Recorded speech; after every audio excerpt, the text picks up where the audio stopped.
안녕하세요. 저는 어릴 때 어머니의 손에서 자랐습니다.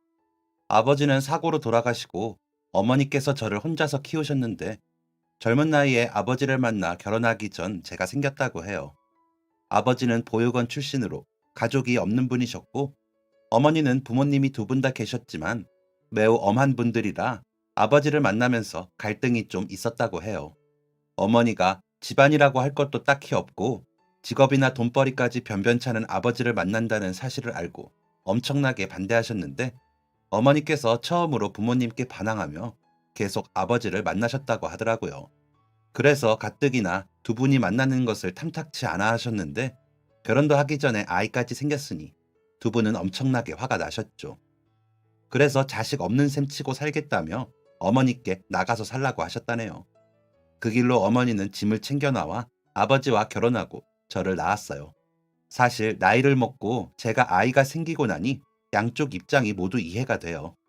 너무나 사랑하는 사람이 생겨 그 사람과 함께 하고 싶었던 어머니의 마음도 이해가 되고 애지중지 사랑하는 딸을 정성을 다해 키워놨는데 딱 봐도 고생길이 훤할 것 같은 남자를 만나 살겠다고 우기니 부모님 입장에서는 헤어지기를 바라 강수를 두셨을 거예요. 그 뒤부터는 많은 분들이 예상했듯 꽤 고생을 했죠. 아버지는 공장을 전전하고 건설 현장 일을 도우며 돈을 벌어오셨고, 어머니는 식당에서 일하다가 배가 불러오면서 집에서 할 수 있는 부업을 찾았다고 해요. 제가 태어나기 직전까지 일하셨다니 두 분이 얼마나 고생을 하셨는지 어느 정도 감이 오더라고요. 그렇게 해서 제가 태어났고, 저를 돌보느라 한동안은 아버지 혼자 외벌이 했었어요. 이제 아이가 태어났으니 생활비도 더 들게 됐고 아이 돌보느라 어머니도 일을 많이 하실 수 없어 아버지는 더 열심히 돈을 벌기 위해 애쓰셨죠. 그래도 어머니는 참 좋으셨다고 해요. 돈 때문에 마음고생도 많이 하고 어려운 형편이 쉽지는 않았지만 아버지랑은 한결같이 사이가 좋았고 사랑스러운 아이까지 포함해서 행복하셨다고 하더라고요. 아쉽게도 그 행복이 오래가지 못했을 뿐. 이제 막 자리를 잡으려나 싶었을 때였어요. 열심히 일한 덕분에 반지하를 벗어나 전셋집 하나를 겨우 마련했는데 아버지께서 사고를 당하신 거죠. 어린 자식과 둘만 남은 어머니는 당장 생활비를 벌기 위해 뛰어들어야 했어요.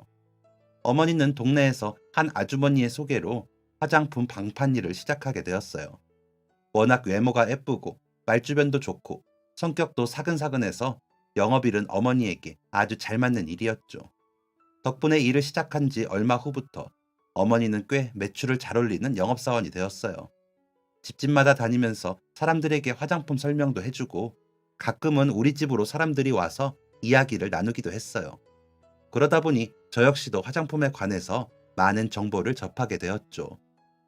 열심히 일하면서 전셋집을 얻느라 받았던 빚도 착실히 갚아나가셨고 제 미래를 위한 돈도 모아두셨어요. 물론 저는 몰랐지만요.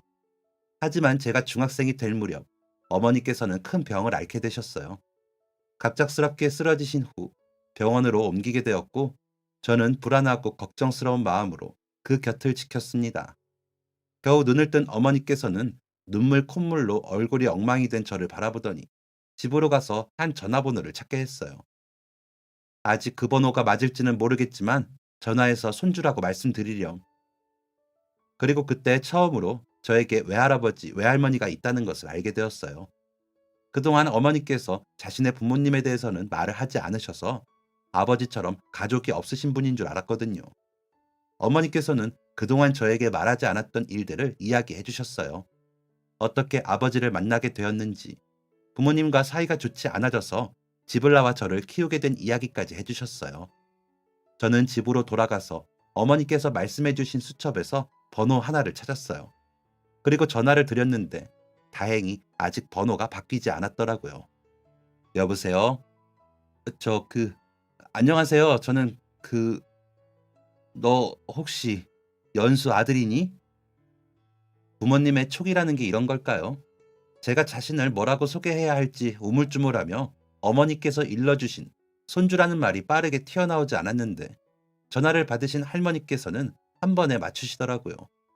어떻게 아셨는지 정말 신기할 정도였어요.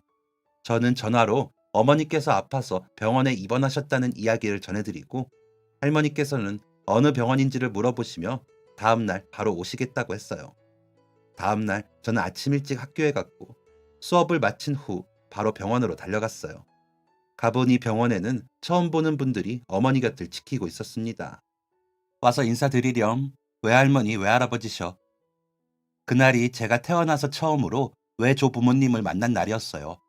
엉거주춤하게 인사를 드리자 할머니, 할아버지는 눈가가 빨개져서 달려와 저를 안아주시고 여기저기 살펴보시면서 드디어 만나게 되는구나.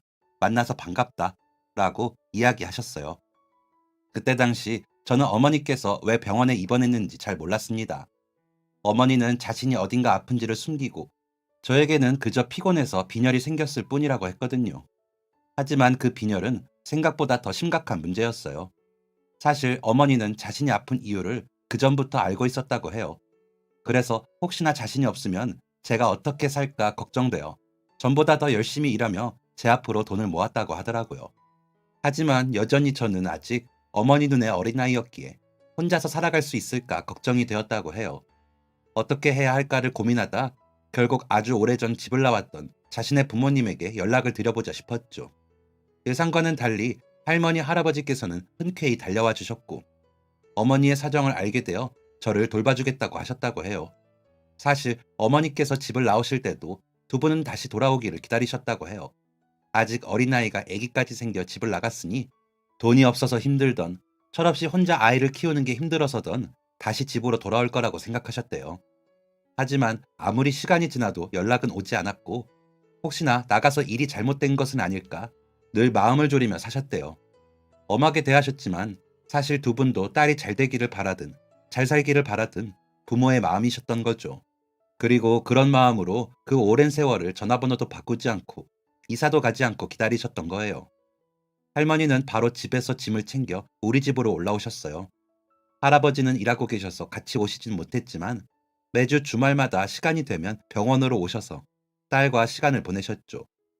할머니는 제가 학교 가고 저녁 먹는 것도 챙겨주시고 제가 학교에 있는 시간에는 병원에서 어머니를 돌봐주셨어요. 어머니는 1년 정도 투병 끝에 결국 돌아가셨어요. 어머니가 돌아가셨으니 저는 매우 슬프고 힘들었는데 할머니, 할아버지께서도 정말 많이 오셨어요. 이러다 장례식장이 떠나가는 거 아닌가 싶어질 정도였죠. 그 모습을 보니 두 분께서 얼마나 자식을 예뻐하고 사랑하셨는지 알 수 있었죠. 어머니가 돌아가신 후 저는 할머니, 할아버지께서 사는 지방으로 이사를 하게 되었어요. 학교도 전학을 갔고 새로운 환경에서 적응하는 게 힘들기는 했지만 그래도 저를 잘 돌봐주시는 분들이 계셨기에 차차 적응해 나갈 수 있었죠. 저는 공부를 꽤 잘하는 편이었어요. 그래서 꽤 유명한 대학의 경영학과에 합격하게 되었죠. 대학에 합격한 날 할머니, 할아버지께서는 통장 하나를 내어주셨어요. 거기에는 아버지가 돌아가시면서 남겨주신 보험금과 어머니께서 그동안 제 앞으로 모아주셨던 돈이 들어있었어요. 저는 통장을 열어보고 큰 액수에 깜짝 놀랐죠. 그 돈에 대해서는 전혀 몰랐어요. 아버지께서 돌아가실 때 제가 너무 어려서 그런 상황들은 몰랐거든요. 통장과 함께 편지 한 통이 들어있었어요. 거기에는 아버지께서 사고를 당할 당시 나왔던 피해 보상금을 제 이름으로 통장을 만들어 넣어두었다고 적혀 있었어요. 그 돈은 아버지께서 저에게 남기신 마지막 선물이라는 말을 덧붙여 두셨더라고요. 그동안 아버지가 돌아가신 후 어머니께서 늘 힘들게 일하는 모습만 봤는데 사실은 이렇게 큰 돈이 있었는데도 어머니께서는 그 돈은 오로지 저를 위해 남겨두고 자신은 힘들게 일하며 생계를 꾸려가셨던 거예요. 그러면서 자신이 버는 돈을 제 앞으로 꼬박꼬박 모아주기까지 하셨고요. 어머니께서 저를 생각하는 마음이 깊은 것은 알고 있었지만 이 통장을 받아보고 그동안 제가 미처 알지 못했던 어머니의 사랑까지 알게 된 것 같았어요. 그 돈으로 대학 등록금을 냈어요. 할머니, 할아버지께서는 더 중요한 때 돈을 쓰라며 월세를 얻어주시고 제 용돈도 꼬박꼬박 보내주셨어요. 저는 다음 해부터는 장학금으로 학비를 보탤 수 있어서 어머니께서 남겨주신 통장의 돈은 크게 건드릴 일이 없었죠. 오히려 아르바이트하며 통장에 돈을 더 불려갔어요. 대학을 졸업할 때쯤 되니까 생각보다 꽤 큰 돈이 모였어요. 저는 한 대기업에 입사하게 되었고 3년 정도 근무했는데 회사 이름만 보고 들어갔던 곳이라 그런지 업무 환경 등이 저와 너무 맞지 않았어요. 결국 남들이 다 뜯어 말렸지만 퇴사를 했고 재취업을 준비하려 하던 중 친한 학교 선배가 자신이 회사를 차리려고 하는데 함께 해보면 어떤지 물어보더라고요. 아직 경력이 크게 있는 것도 아닌데 창업은 너무 무리한 거 아닐까? 안전하지도 않고 하며 망설였는데 학교 선배가 차리려던 회사가 마침 화장품과 관련된 사업이었어요. 저는 어린 시절 어머니께서 화장품을 팔며 저를 키우셨던 게 생각났고 어쩌면 이건 운명일지도 모른다는 생각이 스치더라고요. 그렇게 저는 선배와 회사를 차리게 되었어요. 저 외에도 각 전공 분야에서 사람들을 모아 사업을 시작하게 되었습니다. 선배는 1년 정도 전부터 사업의 기초를 마련하고 준비하고 있었어요. 화장품에 관련된 분야는 잘 알았지만 경영적인 부분이 부족해서 저를 부른 거였죠. 경영이라고는 학교에서 배운 게 전부라고 할 만큼 실전 경험은 부족했지만 그래도 이게 내 운명이라고 하면서 이 악물고 매달렸어요. 그리고 마침내 회사를 차리고 2년 차에 접어들며 우리 회사는 슬슬 상승세를 타기 시작했어요. 특히 예전 어머니께서 방문 판매를 하면서 화장품을 판매하던 모습을 떠올리며 사람들이 화장품을 찾을 때 어떤 장점을 중요시하는지를 주목했어요. 이래서 실전 경험이 중요하다고 하는 거겠죠. 덕분에 우리 회사는 3년 차부터 투자금보다 매출이 더 높아졌어요. 처음 회사를 시작할 때 창업 비용을 선배와 제가 반씩 부담했거든요. 선배는 집이 잘 사는 편이었고, 저는 부모님께서 물려주신 돈과 제가 아르바이트로 모아둔 돈, 그리고 직장 생활하며 모은 돈까지 꽤 큰 금액이 있었어요. 사업이 이제 완전히 순이익을 보기 시작할 때 이 자랑스러운 모습을 조금 더 자랑하고 싶었는데 할머니 할아버지께서는 고령의 연세로 세상을 떠나셨어요. 그래도 어디 아프거나 사고를 당해서가 아니라서 그나마 다행이라고 해야 할 것 같네요. 제 아내는 같이 일을 하던 선배의 여동생이었어요. 저희 사업에 회계를 맡아주던 사람이었는데 서로 자주 얼굴도 보고 시간을 같이 보내다 보니 자연스럽게 관계가 발전하게 되었어요. 우리 회사는 매년 차근차근 성장 단계를 밟아 나갔어요.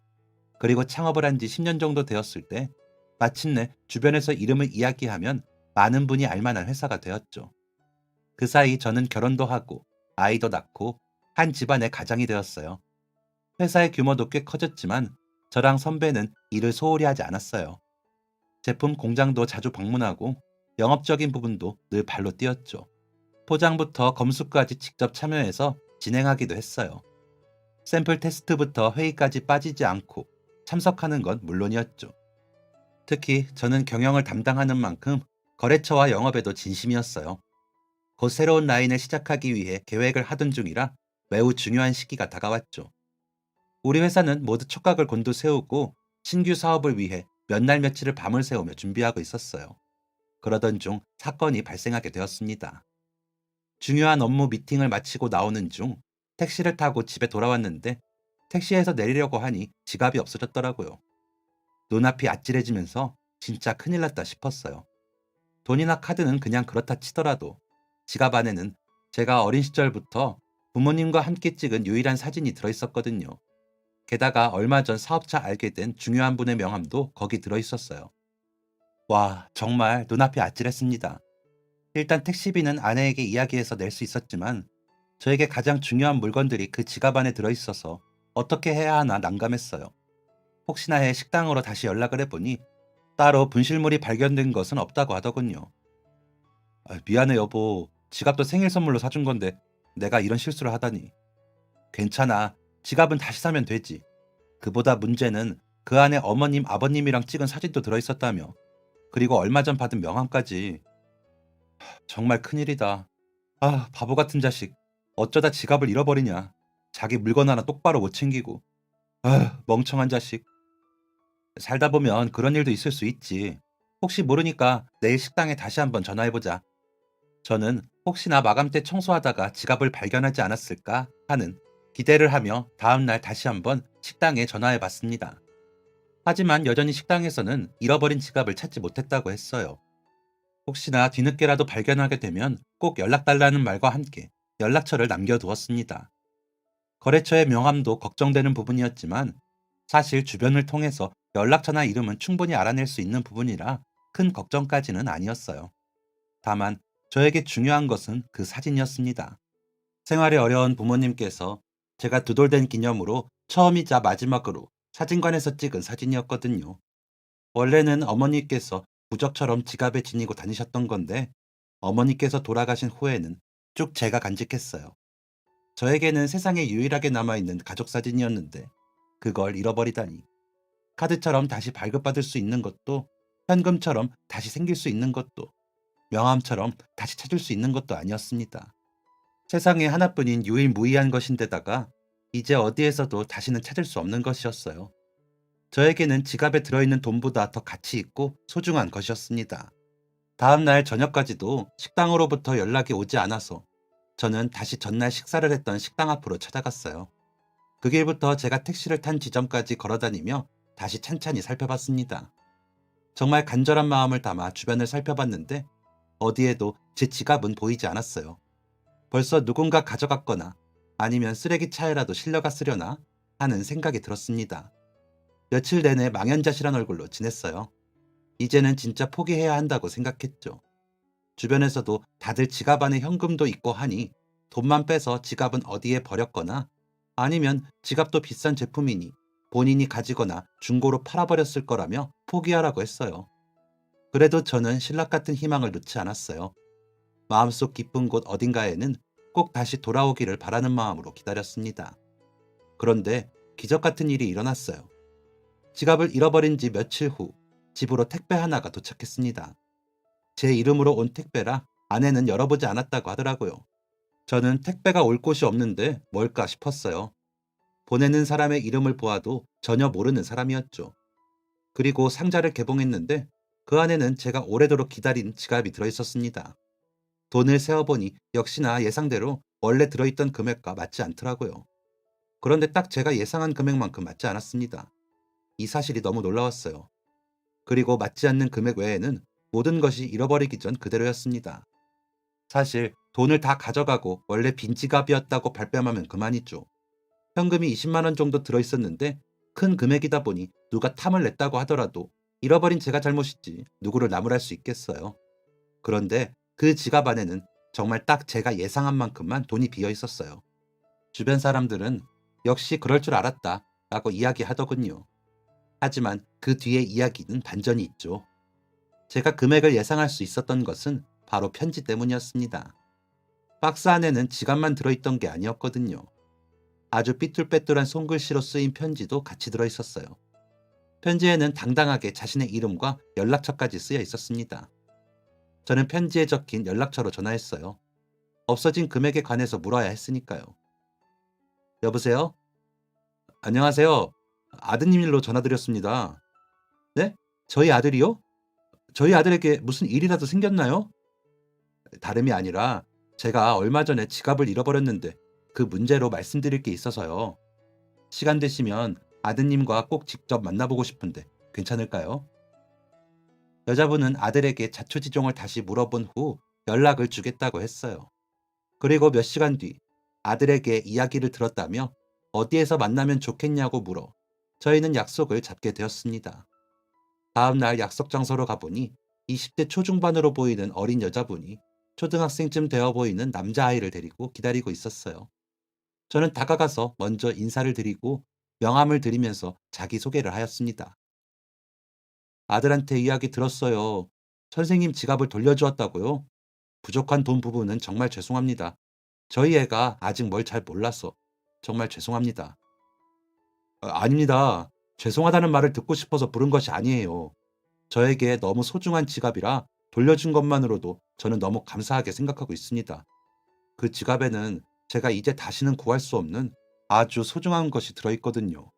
세상에 하나뿐인 유일한 물건이 들어있어서 지갑을 꼭 되찾고 싶었던 건데 아드님 덕분에 지갑을 찾을 수 있게 됐어요. 안에 돈이 전부 다 없어졌더라도 저는 지갑만 다시 찾을 수 있다면, 아니, 지갑에 그 사진만 다시 돌려받을 수 있다면 그걸로 충분하다고 생각하고 있었습니다. 너는 몇 살이니?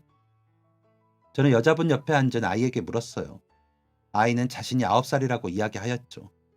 그러면서 저에게 봉투 하나를 내밀었습니다. 이게 뭐냐고 물으니 아이가 대답했어요.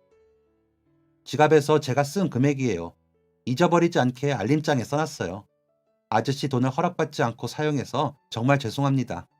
엄마가 돈을 줄 때는 봉투에 넣어서 줘야 한다고 해서 봉투에 넣었어요.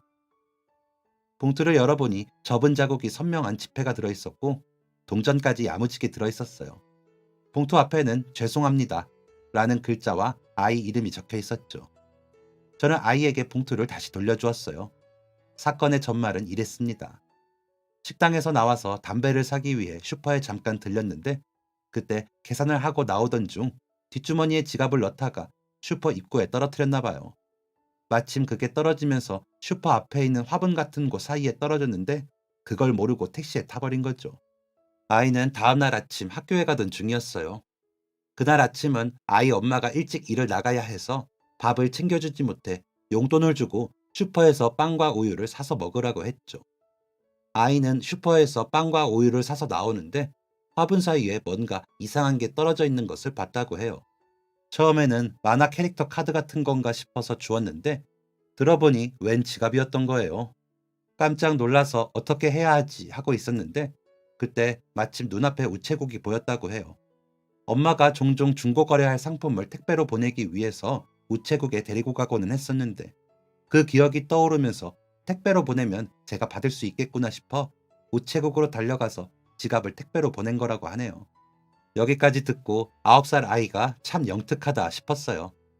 엄마가 자기 가방에 물건을 잃어버리면 찾을 수 있게 이름과 연락처를 적어주었던 것이 생각났고 그래서 지갑을 열어보니 바로 앞에 제 주민등록증이 투명한 창 부분에 끼워져 있는 걸 봤다고 했어요. 거기에 집 주소가 적혀 있어 그걸 보고 주소를 적었다고 해요. 엄마를 따라 자주 택배를 보내러 왔었는데 그래서 택배 보내는 방법은 어렵지 않게 해낼 수 있었다네요. 얼마나 똑똑한지 이야기를 들으면서 감탄이 다 나올 정도였습니다. 그런데 여기서 문제가 발생했어요. 열심히 주소를 썼는데 택배를 보내려면 돈이 필요했던 거예요.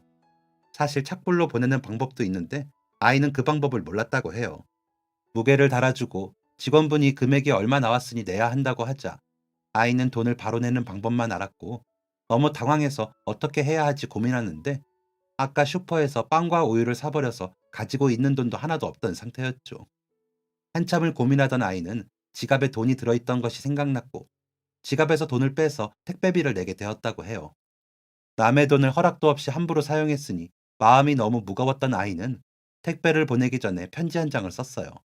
그리고 그 편지 덕분에 저는 지갑에서 얼마가 부족한지 예상할 수 있었던 거고요. 아이는 저에게 죄송합니다. 택배비가 필요해서 지갑에서 돈을 썼어요.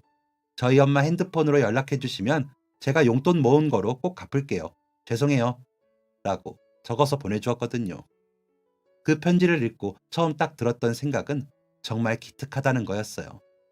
사실 지갑을 찾아주면 당당하게 사례비를 요구하는 분들도 있고 잃어버린 지갑에서 사례비는 빼고 줬다며 돈이나 카드를 쓰고 돌려주는 사람들도 있다는 이야기를 들었거든요.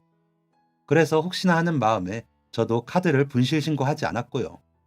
누군가 제 지갑을 주워서 사례비로 뭐라도 사 먹겠다며 카드를 쓰려고 할 수도 있고 아니면 누군가 몰래 제 카드를 쓰려고 하면 적어도 어디서 잃어버렸는지는 찾을 수 있으니까요. 그런데 아이는 잃어버린 지갑을 저에게 돌려주기 위해서 택배비를 사용하고 심지어 그 돈을 자신이 갚겠다고 편지까지 써서 보낸 거예요. 이 아이의 마음이 얼마나 바르고 기특한지 그리고 얼마나 순수한지 제가 배우고 싶다는 생각이 들 정도였어요. 사실 그래서 아이를 꼭 만나보고 싶었어요. 이렇게 영특하게 택배로 지갑을 보내주고 그 안에 돈을 갚겠다고 편지까지 써서 보낸 기특하고 착한 아이에게 직접 만나서 감사의 인사를 꼭 전하고 싶었거든요. 그리고 아이에게 알려주고 싶었어요. 좋은 일을 하면 자신에게도 좋은 결과가 나온다는 것을요. 저는 아이에게 봉투를 돌려주며 말했습니다. 그 안에는 아저씨가 세상에서 가장 소중하게 생각하는 것이 들어있었어. 지갑을 돌려줘서 정말 고맙구나. 아저씨는 이 돈을 받으려고 한 게 아니라 정말 고맙다는 인사를 하고 싶어서 너를 만나자고 한 거였어. 아저씨가 바보처럼 지갑을 잃어버렸으니 택배비는 당연히 아저씨가 내야지. 지갑을 돌려줘서 정말 정말 고맙구나. 저는 그날 아이와 어머니에게 맛있는 걸 사주겠다고 음식을 대접했어요. 어머니는 당연히 해야 할 일을 했을 뿐이라며 거절하려 했지만 아이에게 착한 일을 하면 복이 온다는 사실을 알려주고 싶어서 그런 거라고 설득했죠. 그리고 저희는 식사하면서 많은 대화를 나누었어요. 아이 어머니는 지갑에 대해서 아이에게 자초지종을 듣고 지갑을 돌려준 것은 너무 잘했지만 그래도 허락 없이 다른 사람의 돈을 사용하는 것은 안 된다고 알려주었다고 해요. 다음부터는 혹시나 그런 일이 있으면 꼭 엄마와 이야기해서 결정하라고 단단히 일러두었다네요. 그렇게 아이에게 말하고 있는 여자를 보니 너무 어려 보였습니다. 마치 큰 누나와 막내 동생 사이 같더라고요. 너무 앳되어 보이는 얼굴에 나이를 물으니 이제 막 25살이 된 어린 친구더라고요. 아이 아버지는 어떻게 만나게 되었냐 등을 물었는데 잠시 말없이 고개를 떨구었어요. 아이 아버지는 이 세상 사람이 아니에요. 고개를 떨구고 무거운 표정으로 그렇게 대답하더군요. 그러더니 안타까운 눈으로 자신의 아이를 쳐다봤어요. 저는 부모님이 계시지 않아요. 어릴 때 버려져서 보육원에서 쭉 살았어요. 아이 아버지는 저보다 2살 많은 오빠였는데 아르바이트 하는 곳에서 우연히 만나게 되었어요. 부모님이 이혼하고 어머니랑만 살았는데 두 분 다 그 사람한테는 관심도 없었죠. 아르바이트 하면서 둘 다 부모님에게 사랑받지 못한 환경이 비슷해 이야기가 잘 통했어요. 그러다 보니 친하게 지내게 되었고 어느 날 그의 어머니가 편지 한 장만 남기고 다른 남자랑 떠나버렸어. 저희 두 사람은 동거 아닌 동거하게 되었어요. 그러다 아이가 생겼어요. 성인도 아닌 애들이 책임지지 못할 행동을 해서는 안 되는데 저희가 너무 바보 같았죠. 실수라고 하기에는 그렇게 표현하고 싶지 않아요. 저도 남편도 아이를 너무 사랑했거든요. 저희 둘 다 부모님 사랑을 받지 못했어서 아이에게는 그러지 말자 했어요. 우리가 받지 못했던 것만큼 사랑해주고 우리가 바라던 것만큼 아껴주자고 생각해 아이를 낳기로 했어요. 그런데 저희가 미성년자라서 혼인신고를 할 수가 없더라고요.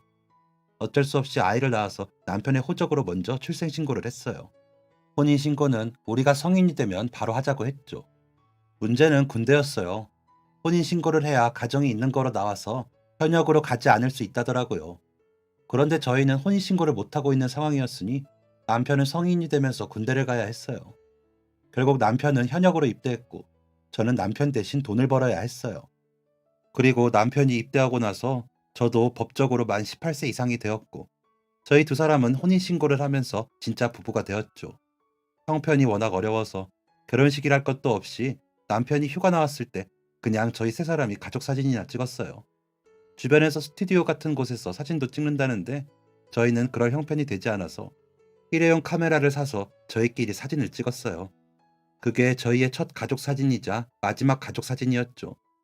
복귀한 지 얼마 안 되어 남편이 훈련 중 쓰러졌거든요. 심장에, 심장에 문제가 있었다고 해요. 의병 제대하고 치료받았는데 결국 세상을 떠났어요. 그 일로 인해 병원비를 잔뜩 떠안게 되고 남편도 없이 저 혼자 아들을 키우고 있어요. 쉽지 않더라고요. 고등학교도 제대로 졸업을 하지 않아서 어디서 일할 곳 찾기도 힘들고 특히 아이가 더 어릴 때는 제가 유일한 보호자라 길게 하는 일도 할 수 없었어요. 게다가 아이를 키운다고 하니까 다들 일 시키기를 꺼리더라고요. 혼자서 애 키우면 맨날 자리 비우는 거 아니냐고. 어린 나이에 아이 낳은 걸 보니 알만하다며 선입견 가지는 분들도 있고요. 아이를 맡길 가족도 없고 가진 돈도 없어서 아들은 맨날 어린이집에서도 매일 마지막까지 남아있는 아이고 학교 끝나면 동네에서 무료로 운영되는 공부방에 남아있거나 빈집에서 혼자 저녁을 먹어요. 그나마도 제가 아침에 바빠서 밥을 못 해두면 혼자 라면을 부숴 먹어요. 가스레인지가 위험해서 아이한테는 사용하지 못하게 했거든요. 예전에 혼자 라면을 끓이려다가 끓는 냄비를 떨어뜨린 적이 있어서 다행히 그때는 피해서 다치지는 않았지만 그 뒤로는 저도 가스레인지를 못 쓰게 하고 아이도 무서워서 사용을 못해요. 이 아이한테, 저희 아이한테는 행복한 세상을 보여주고 싶었는데 저희가 받지 못했던 사랑과 행복을 저랑 남편이 이 아이에게만은 꼭 선물하고 싶었는데 어머니는 아이를 바라보며 머리를 쓰다듬더니 말끝을 흐렸어요. 아이는 괜찮다는 듯 어머니의 얼굴을 손으로 톡톡 두드리더라고요. 어려 보이는 어머니라 뭔가 사연이 있을 거라고 생각은 했지만 이런 사연이 있을 줄 몰랐어요. 이야기를 듣고 나니 저희 어머니가 떠오르기도 했어요. 어린 나이에 혼자 아이를 키우는 게 얼마나 힘든지, 게다가 양육을 도와줄 가족도 가진 돈도 없다면 얼마나 더 힘들지 누구보다 잘 경험했기에 두 사람의 모습이 너무 가슴이 아팠습니다. 식사를 마치고 두 사람을 차로 태워다 주었어요. 집 앞으로 가니 다시 한번 숨이 턱 막혔습니다. 좁은 언덕길의 오래된 빌라, 그 중에서도 지하에 있는 집이었어요. 반지하도 아니고 완전 지하요. 창문 하나 없고 햇살 한 번 못 받을 집에 아이가 살고 있다고 생각하니 그 방에서 혼자 라면을 부셔 먹으며 엄마를 기다릴 아이의 모습을 생각하니 마음이 너무 무거워졌습니다. 집으로 돌아와서도 한참을 두 사람의 모습이 지워지지 않았어요. 특히 아이의 모습이 자꾸 어른거렸죠. 이렇게 착하고 똑똑한 아이에게, 그리고 그렇게 훌륭한 아이를 키우고 너무 힘들게 사는 그 어머니를 도와주고 싶었어요. 그리고 한 가지 생각이 떠올랐어요. 저는 바로 아이 어머니에게 전화를 했죠. 우리 회사에서 신규 라인을 런칭하면서 홈페이지에서 고객 상담 게시판을 관리하고 문의 전화를 받을 사람이 필요했어요. 마침 아이 엄마가 목소리도 좋고 말도 잘하더라고요. 지금은 편의점에서 일하고 있다고 들었는데 그러면 서비스직 경험이 있으니까 잘 맞겠다 싶었어요. 회사로 와서 이야기 나누자고 했더니 아이 엄마는 손으로 빽빽하게 쓴 이력서를 가지고 왔더라고요. 사실 제가 고마워서 그냥 일자리를 주겠다고 한 거니 빈손으로 오거나 아니면 형식상 대충 자기 정보만 적어서 올 수도 있었는데 꼼꼼하게 작성한 이력서를 보니 이 친구 됨됨이가 되어 있구나 싶은 생각이 들었어요. 제가 제시한 월급을 듣더니 깜짝 놀라더라고요. 저희 직원들이 처음 입사했을 때 받는 연봉인데 그의 엄마는 이렇게 큰 액수는 처음 본다며 놀랐어요. 하지만 더 놀란 건 저였습니다.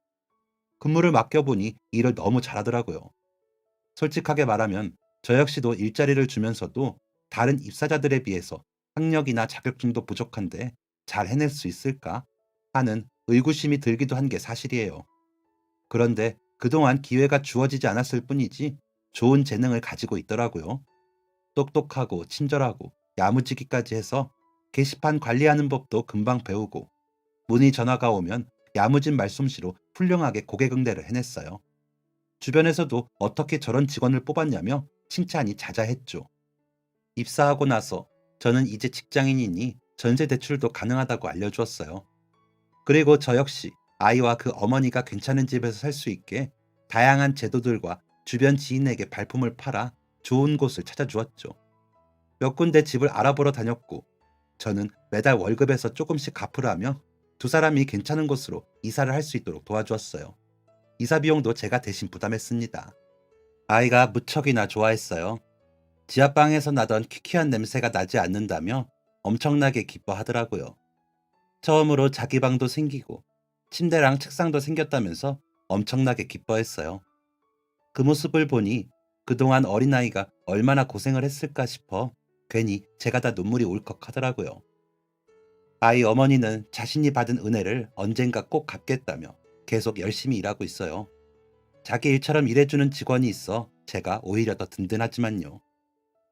변화는 아이에게도 일어났어요. 그저 우연히 지갑을 주어서 돌려주었을 뿐인데 이렇게 큰 변화를 맞이하게 되면서 다른 사람을 돕는 일에 적극적으로 나서게 되었거든요. 자기도 나중에 훌륭한 사람이 되어서 저처럼 다른 사람을 도울 수 있도록 돈도 많이 벌 거라며 요즘은 공부도 엄청 열심히 한다고 해요. 자기 삶의 롤모델이 저라고 하네요. 처음 지갑을 잃어버렸을 때는 정말 눈앞이 캄캄했어요. 내 삶의 가장 소중한 것을 제가 꼼꼼하지 못해 잃어버리게 되었으니 물건을 잃어버렸다는 난감함과 안타까움은 물론이고 그것을 잃어버린 저 자신한테도 화가 나고 실망스러웠어요. 하지만 지갑을 되찾으면서 오히려 이전보다 긍정적인 변화가 더 많이 일어났어요. 저 역시 누군가를 도울 수 있는 계기를 만날 수 있었고 지금까지 제가 이루어둔 것들이 다른 사람의 삶의 터닝 포인트가 되어 주었으니 그동안 나 참 잘 살았다, 가치 있게 살았다는 생각이 들면서 지갑을 잃어버리면서 무너졌던 자존감도 다시 채워지게 되었어요. 그리고 그 일로 인해 두 사람의 인생도 변화하게 되었죠. 아이 엄마는 제가 처음 봤을 때와 아주 많이 달라졌어요. 처음 만났을 때는 추레한 차림에 안색도 좋지 않은 그저 열심히 사는 피곤한 어머니였다면 이제는 자신이 맡은 일은 똑부러지게 해내는 멋진 커리어 우먼이자 퇴근 후에 아이까지 야무지게 돌보는 슈퍼 워킹맘이죠. 회사 퇴근 시간이 저녁쯤이다 보니 주간 야간을 반복하던 편의점 때와는 완전히 일상이 달라졌다고 해요. 퇴근하면 공부방에서 아이를 데리고 집으로 가서 함께 저녁을 먹고 숙제도 봐주고 같이 책도 읽고 텔레비전도 본다고 하더라고요. 사람들이 흔히 말하는 저녁이 있는 삶이라는 게 이런 거구나 처음으로 느껴본다고 해요. 그리고 이제는 매일 밤 잠자리에 드는 아이의 이불을 덮어줄 수 있는 것에 감사함을 느낀다고 해요. 밤새 아이를 혼자 두고 나가서 일하면서 매일 밤 아무 일도 없이 하루가 지나기를 전전긍긍했었는데 이제는 따뜻하고 쾌적한 집에서 예쁘게 꾸며진 아이방에서 아이를 재우고 이불을 덮어줄 수 있게 되어서 너무 행복하다고 해요. 아이에게도 마찬가지였죠. 자신은 늘 다른 아이들의 이야기를 들으며 부러워만 하던 엄마와 함께하는 시간이 이제는 매일 계속되는 거예요. 퀴퀴하고 냄새나던 지하방 대신 침대와 책상, 장난감과 책들로 채워진 자신의 방이 있는 집에서 매일 엄마와 저녁도 먹고 잠들 때까지 엄마가 책도 읽어주고 하니 세상을 다 가진 것 같다고 해요. 게다가 이번 일을 계기로 훌륭한 사람이 되겠다고 공부도 열심히 하고 있다고 하니 그 이야기를 들으면서 제가 다 뿌듯하더라고요. 해피엔딩이란 이런 걸 두고 이야기하는 거 아닐까 싶어요. 저희가 만나게 된 계기는 물건을 잃어버리면서 시작되었지만 결국 우리 모두 서로가 바라던 것을 얻으며 행복하게 지내고 있으니까요. 그리고 나비 효과처럼 저희의 삶에 일어난 일들이 이런 변화를 준다는 게 신기하기도 해요. 아직도 가끔 저희에게 일어난 일들이 신기하게 생각되기도 하죠. 이 일을 계기로 저도 우리 회사 사람들도 역시 생각이 많이 바뀌게 되었어요. 사람을 채용할 때도 늘 스펙을 볼 수밖에 없었는데 이번 일로 그동안 우리가 봤던 스펙이라는 것은 그냥 허울뿐일 수도 있구나 싶어요. 그래서 채용 기준을 바꾸게 되었어요. 이전에는 무조건 좋은 대학을 나온 사람들을 인재라고 생각했다면 이제는 학력이나 영어 점수 등을 떠나서 더 많은 사람에게 기회를 주어봐야겠다고 생각해요. 또 혼자 아이를 키우는 분들, 어린 나이에 아이를 낳은 사람들에 대해서도 생각이 많이 달라졌어요.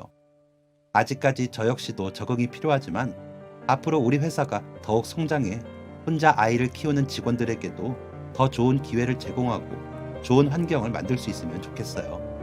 아직까지는 준비할 게 너무 많은 이야기이지만 언젠가는 다양한 직원들이 행복하게 함께 일하는 회사가 될 수 있겠죠. 이 꿈이 현실이 될 수 있도록 사연 들어주신 분들도 응원해 주시길 바라요. 지금까지 사연 들어주셔서 감사합니다. 사연이 재밌으셨다면 구독과 좋아요를 눌러주세요. 감사합니다. 안녕히 계세요.